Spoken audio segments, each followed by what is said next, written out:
holiness, a little bit of edelkeit. But what happens when it's difficult? It doesn't go so easy. I just don't want to do, leave me alone. I have a very hard time to fulfill this commandment that the Torah tells us that you have to bring holiness into your life. So what do you do in such a case? Okay, so you tell me not to be sad? Okay, I won't be sad about it.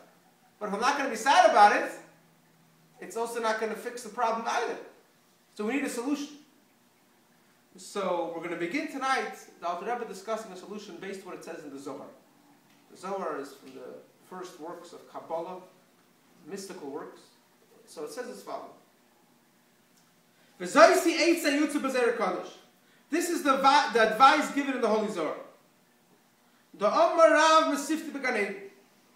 Because our great rabbi and master said in the Academy of Gan Eden, he said as follows.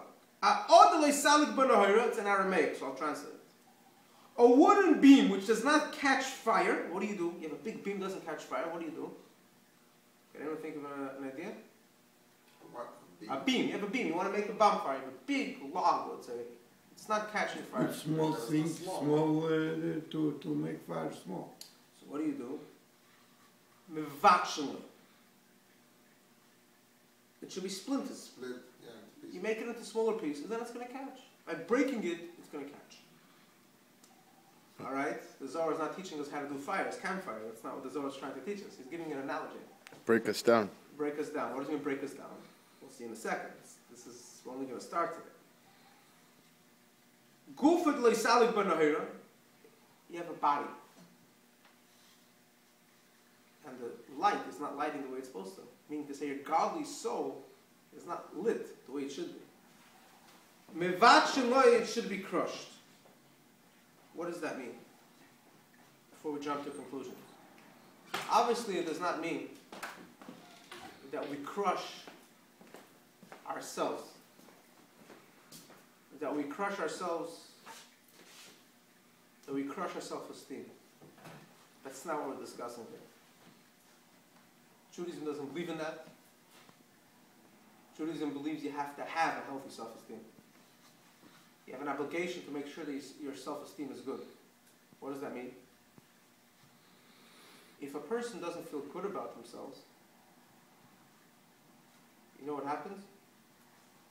It brings many other not good things. Studies were done that most people that have an addiction is because they're lacking a healthy self-esteem. Now, a healthy self-esteem doesn't mean you're walking around like you're God's gift to humanity either. You're Mr. Big Shot. You know it all.